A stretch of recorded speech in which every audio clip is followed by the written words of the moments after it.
Welcome to Nellai village. இன்னைக்கு உங்களுக்கு சூப்பரான ஒரு மிளகு குழம்பு எப்படி செய்கிறதுன்னு சொல்ல போகிறேன். அதுக்கு தேவையான பொருட்கள் என்னென்னு பார்க்கலாம்.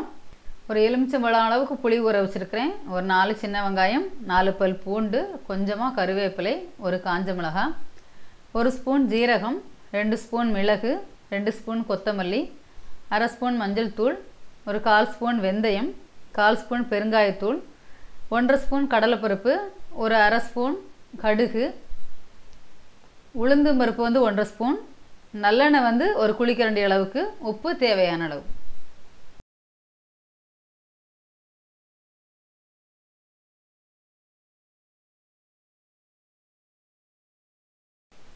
இப்போ நான் ஒரு மண்சட்டி அடுப்பில் வச்சுட்டு நல்லெண்ணெய் ஊற்றுறேன். எண்ணெய் கொஞ்சம் சூடாகட்டும்.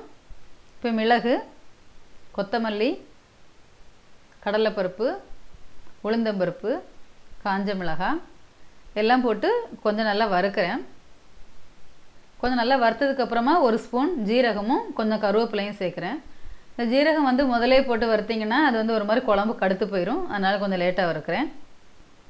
இப்போ எல்லாம் வறுத்தாச்சு. வறுத்து இறக்கி நான் ஆற வச்சுருக்கிறேன். இது கொஞ்சம் நல்லா ஆறட்டும். இப்போ இதை ஒரு மிக்சி ஜாரில் போட்டு கொஞ்சமாக தண்ணி சேர்த்து நல்ல பேஸ்ட்டு மாதிரி அரைச்சிக்கோங்க. இப்போ நான் அதே கடாயில் நல்லெண்ணெய் ஊற்றிருக்கிறேன். நல்லெண்ணெய் ஊற்றி பண்ணிங்கன்னா தான் இந்த குழம்போட ஒரிஜினல் டேஸ்ட் உங்களுக்கு கிடைக்கும். அதனால் நீங்கள் நல்லெண்ணெய் ஊற்றி இந்த குழம்பு செய்யுங்க. இப்போ எண்ணெய் சூடாகட்டும். இப்போ எண்ணெய் சூடாகிடுச்சு. கடுகு போட்டு தாளிக்கிறேன். அதோட வெந்தயம், கொஞ்சமாக கருவேப்பிலையும் சேர்த்து தாளிச்சிட்ருக்கிறேன். இதோட கொஞ்சமாக 4 பல் பூண்டு, கொஞ்சம் சின்ன வெங்காயம், இது ரெண்டும் சேர்த்து கொஞ்சம் ஒரு 5 நிமிஷம் இதை நான் வதக்குறேன். இது கொஞ்சம் நல்லா வதங்கட்டும். இப்போ இது கூட மஞ்சள் தூள், பெருங்காயத்தூள் ரெண்டும் சேர்த்து போட்டு வதக்கணும்.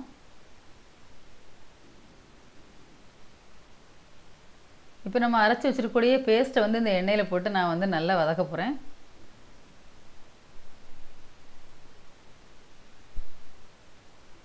இது ரொம்ப நைஸாக அரைக்கணும். அப்போ தான் உங்களுக்கு மிளகு குழம்பு நல்லாயிருக்கும். இப்போ இந்த எண்ணெயில் நல்லா வதக்கணும். அந்த எண்ணெய் நல்லா சுண்டி அந்த மசாலா வேகணும் எண்ணெயிலேயே. அப்போ தான் அந்த குழம்பு நல்லாயிருக்கும். இப்போ பார்த்திங்கன்னா அந்த எண்ணெயெல்லாம் நல்லா சுண்டிடுச்சு பாருங்கள். நல்லா வெந்துருச்சு மசாலா.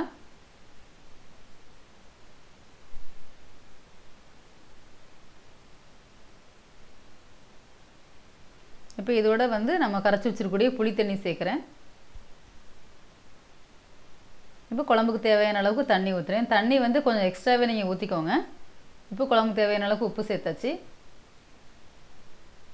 தண்ணி கொஞ்சமாக ஊற்றுனீங்கன்னா சீக்கிரமாக குழம்பு கெட்டியாயிடும். அந்த டேஸ்ட் உங்களுக்கு கிடைக்காது. அதனால கொஞ்சம் தண்ணி நீங்கள் எக்ஸ்ட்ரா ஊற்றிட்டு இதை நல்லா கொதிக்க வச்சு வற்ற வைக்கணும். அப்போ தான் அந்த குழம்போட ஒரிஜினல் டேஸ்ட் உங்களுக்கு கிடைக்கும்.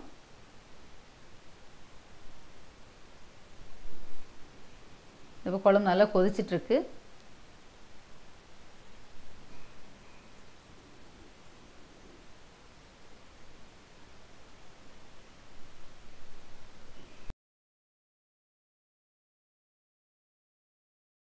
குழம்பு இப்போ நல்லா கொதித்து சுண்ட ஆரம்பிச்சிருச்சு.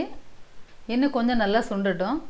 அப்போ தான் எண்ணெய் நல்லா மேலே மிதந்து வரும். இப்போ பார்த்திங்கன்னா குழம்பு நல்லா கொதித்து சுண்டி எண்ணெய் மேலே மிதந்து வந்துருச்சு. இந்த பக்கத்தில் குழம்பு இருக்கும்போது நீங்கள் இறக்கிக்கோங்க. இந்த குழம்புக்கு நல்லெண்ணெய் கொஞ்சம் எக்ஸ்ட்ரா ஊற்றுனீங்கன்னா டேஸ்ட் நல்லாயிருக்கும். இப்போ நம்ம குழம்பை இறக்கிடலாம்.